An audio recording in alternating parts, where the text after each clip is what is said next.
So in our last video, we looked at instrumenting a basic .NET application. What we used in that case was something called build time monitoring, essentially meaning that we're actually putting application insights within our source code. We have access to that code and we're able to instrument down to the individual method level, go and make modifications to allow us to monitor. There are times where build time monitoring, though it is more flexible and allows you to do much more complex monitoring, isn't going to work. If you've got a third-party application that you don't own the source for, you may still want to monitor that. You may want to monitor that at a fairly deep code level, but you can't quite get at it the same way you could with a typical .NET application that you own the entire code base. For that, what you have is something called runtime monitoring. And in Application Insights, we have something called Status Monitor, which is what you end up using to be able to go and get runtime monitoring set up, at least when there's kind of different forms. So you can also do it on, if you've got an Azure web app that's hosted on app service, a lot of that same code is packaged up in a different way, and we have kind of an automated extension method of delivering it.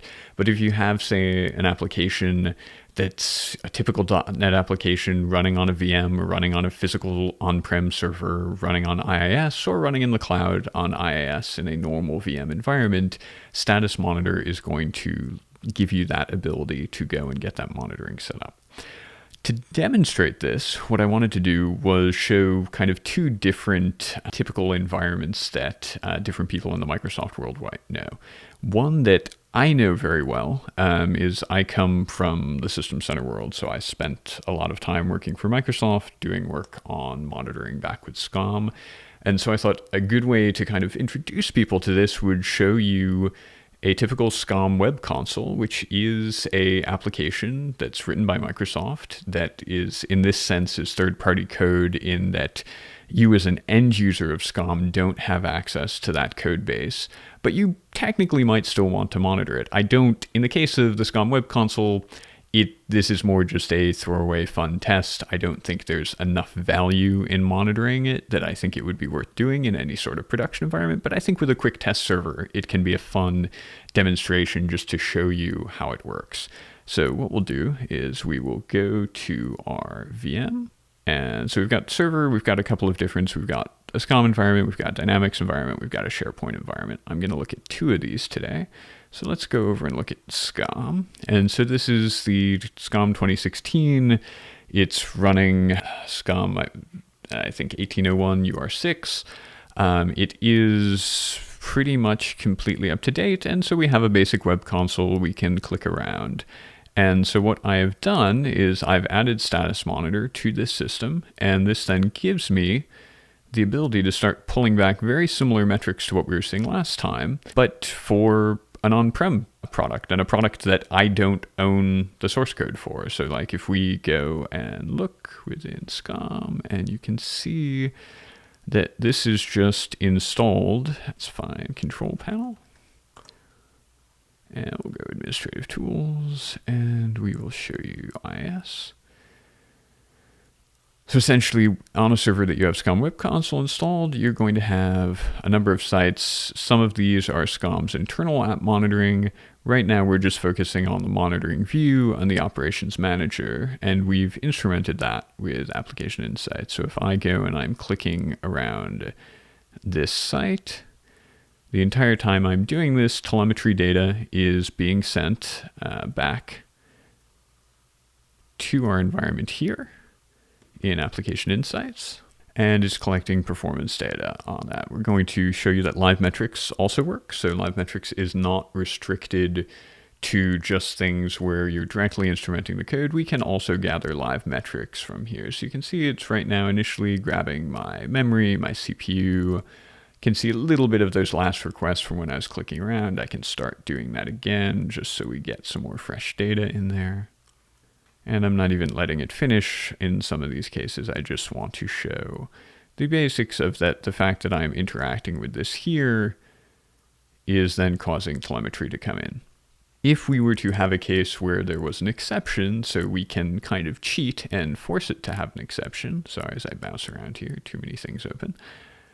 Force it to have an exception by going and let's give it a URL that doesn't exist, but within this path. So if we change this to default 2 and hit that page a couple of times, we're getting an invalid response here locally. And then if we look back, we're seeing all those 500 HTTP exceptions that are coming in for those requests.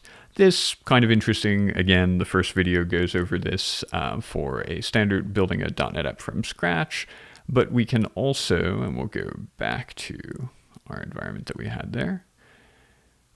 You can also start to get some other information. So if we wanted to go and drill into those failures more and not just look at it from a live metrics perspective, we get this failure analysis blade where we can start to see what was going on. And so right now it's scoping it to last 24 hours. I was able to get some actual real failures out of the environment by poking at it. So let's get something that is not just me faking a failure, though lots of those are my faked failures. So yeah, I was able to grab a failure there that was actually legitimate, and we'll minimize.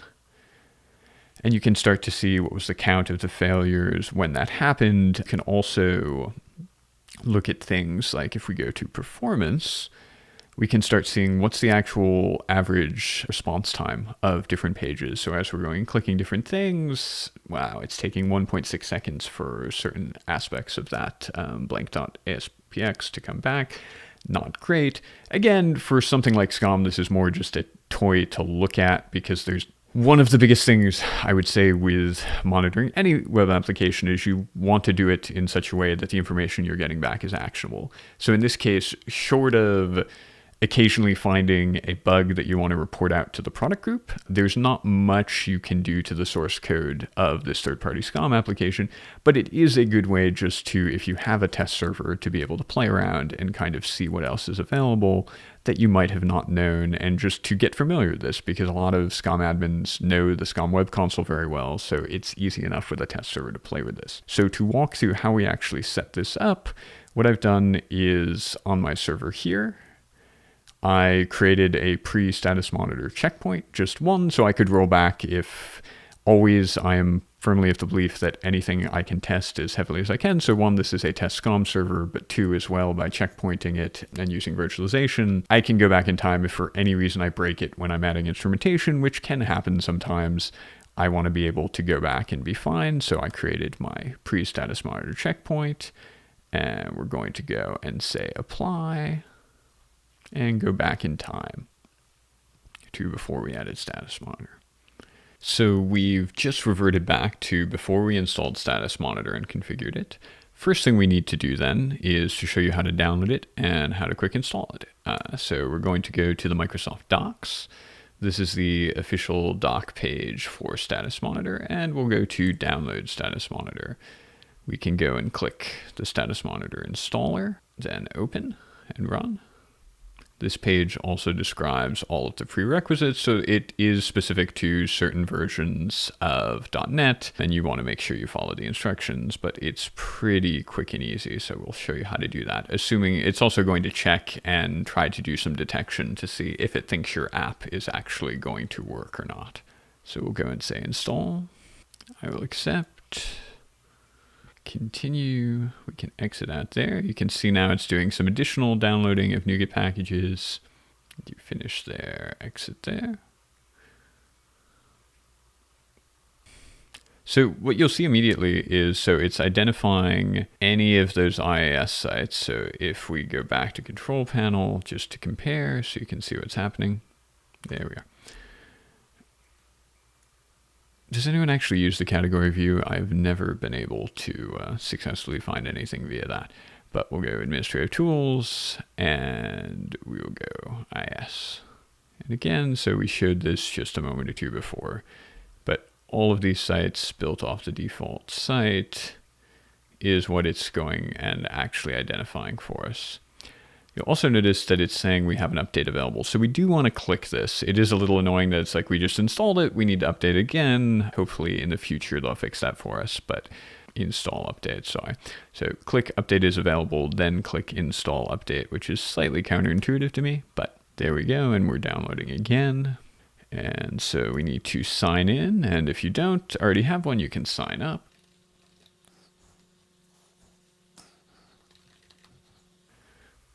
The joys of multi-factor auth. And we're in. I will say one thing with Status Monitor, this interface is a little slow. It can be doing a bunch of things in the background, and all you kind of get out of it is this green bar of not really giving you any true progress. So it can feel at times like it's frozen.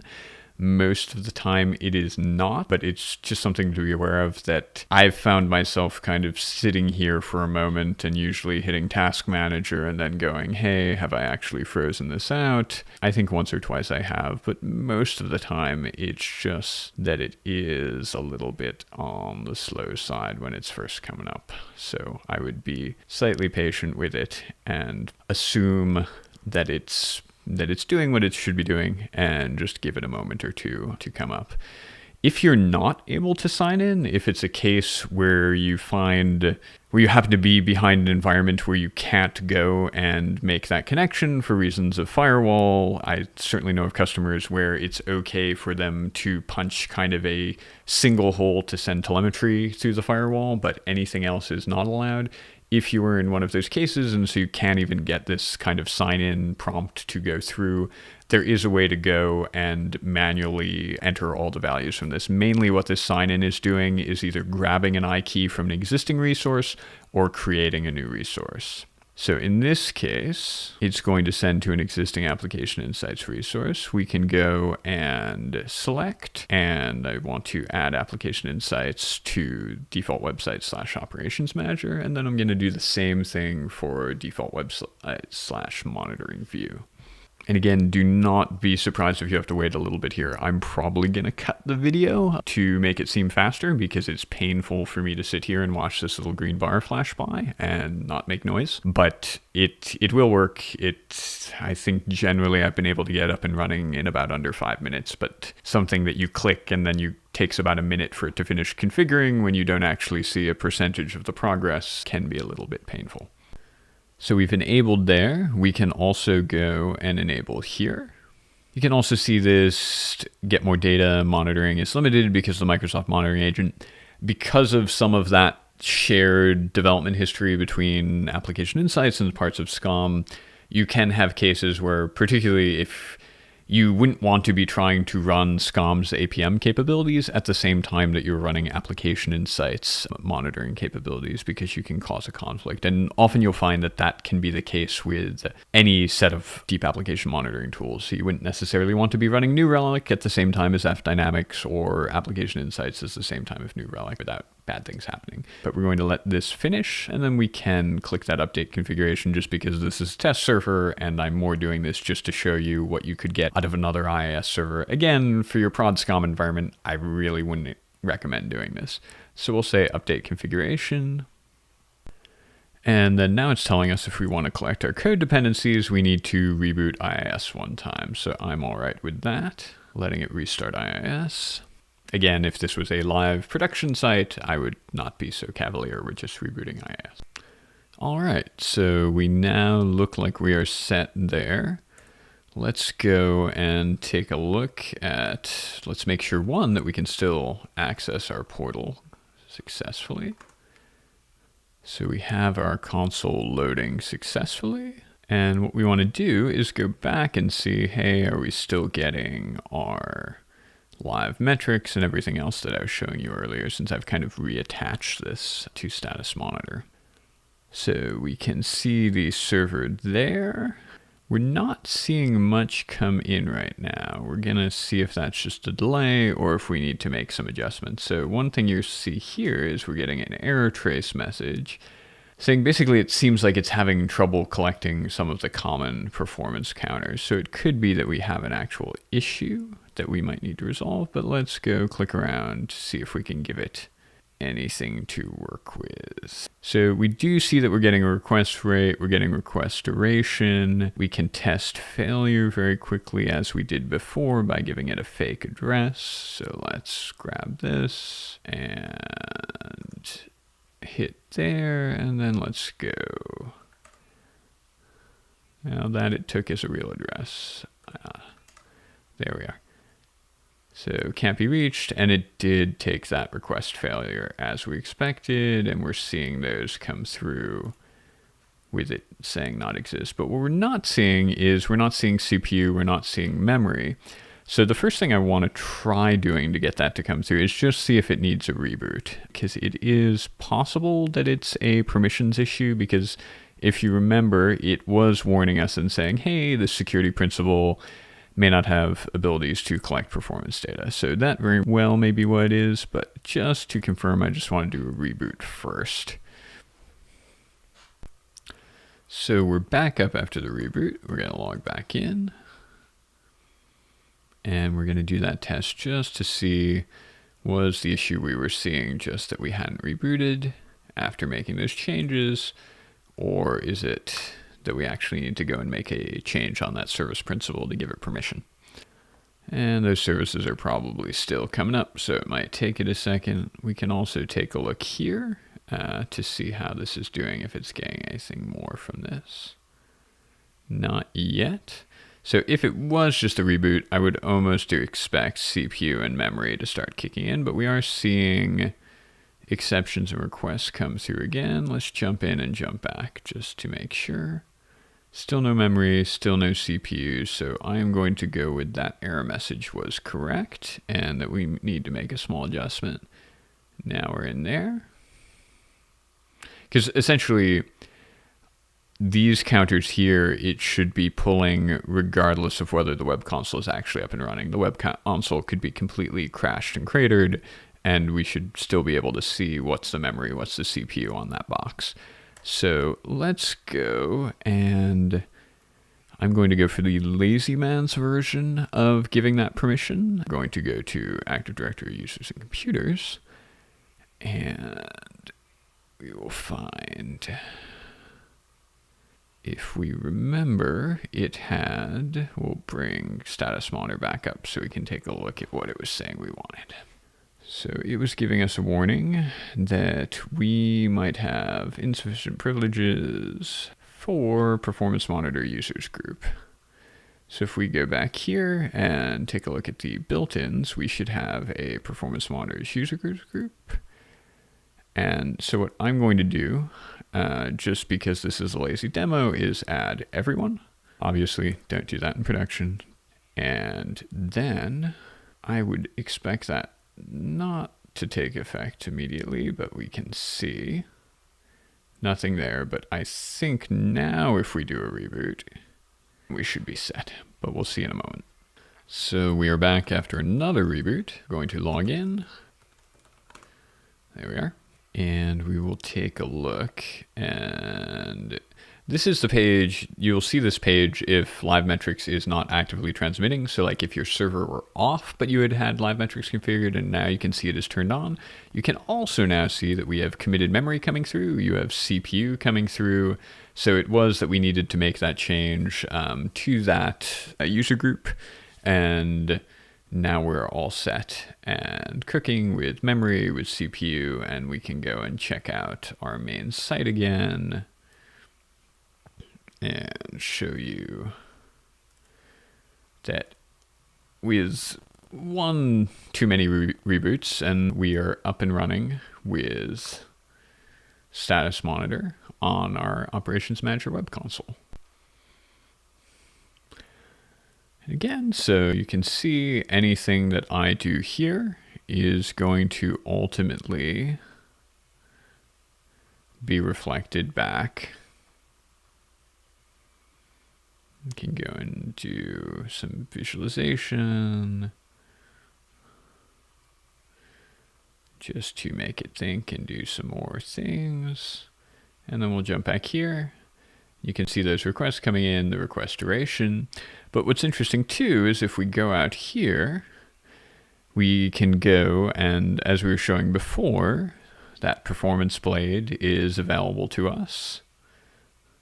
We can see anything there. You may want to adjust the time range. You can see our request count. We can also go and look at historically what it has for our CPU and overlay that there. If you want to look at memory, I don't know if I'm actually collecting storage. We'll find out. Yeah, I'm not seeing... Oh, no, we did change on storage, so yeah.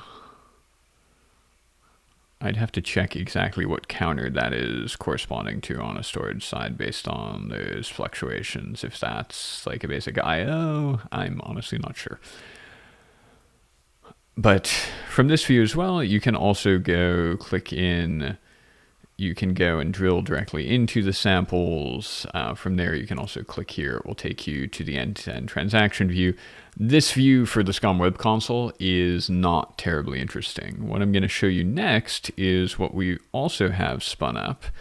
Is I have a SharePoint 2019 server. So this is an on-prem server. It does use .NET and IIS in the background. So it's a basic page here that we can go and click around, and I've added application insights, and all I had to do was install as we did before with the other application, and I went and clicked enabled, and this added it here. And then if we go out to our main application insights and we go look at SharePoint Ops West, we can see the view of this application. And because this is in some ways a little bit more complex app than SCOM, we get to see some things that might be a little bit more interesting. So if we click the application map from the SharePoint side, and let's look at the last 12 hours and say apply, you can go and see, okay, it's discovering, it understands that we have a SQL server. It's seeing some of those calls, those SQL dependency calls. It's going and tracking how many milliseconds are those calls taking. It's also seeing this WCF service and tracking one of the calls that was made there. We can dig into these calls and look at them more closely. So if we wanted to investigate the performance, we can do that. It's going to swap us over to the performance blade and show us these individual calls. We can also, because it's able to instrument the SQL dependency in the case of SharePoint, whereas for SCOM, it was not giving us the actual SQL command text. We can go and drill into those samples and go. And what you also see is if we start clicking some of these calls, you can see the actual stored procedure calls that happened at this moment in time, and then look at that full end-to-end transactions of, okay, the total time was 2.6 seconds, but what was it actually doing? Well, it was 2 milliseconds on this call, then 2 milliseconds here, then 3 milliseconds there, then 335 milliseconds on the proc anomalous. So it definitely gives you quite a bit of power, and this is just out of box with no additional config. You have the full availability, or you have the full failures and performance. Availability would be if you wanted to go and add kind of static URL style tests that are going and saying, is this up and down from multiple locations all over the world? You could also use, it has the ability to do multi-step web tests via Visual Studio web tests. And so you could do that as well if you want to say, well, click here, then go here, and everything has to load. Availability is how you'd configure that, but that requires a little additional config beyond what you just get out of box. The other thing too that you could do, particularly in the case of SharePoint, is you could configure client-side JavaScript. So right now, everything that you saw us doing on that System Center web console and on the SharePoint server is server-side. We are not measuring the actual client-side transactions as you would typically with Google Analytics is probably the most common example that people use, but Application Insights also has its own client-side JavaScript that gives you that same functionality. So it is possible to go add in a little snippet into your SharePoint code and then have it go and give you client-side feedback of what's going on. And then once you add that, you'd be seeing things under here in users, session, events, funnels. Right now, this is going to be empty because we don't have the client-side JavaScript. So this was really a quick video that the whole point is just to show you that you have Status Monitor for those on-prem resources or for those resources that are still running in kind of an IaaS, infrastructure as a service environment. And if they're IIS on .NET, they are definitely a candidate for Status Monitor, so it's worth poking at them. First do it in a test environment, don't do it in prod. but be able to go and play around and see how it works. Hopefully you enjoyed this, and we'll have another video in about 2 weeks.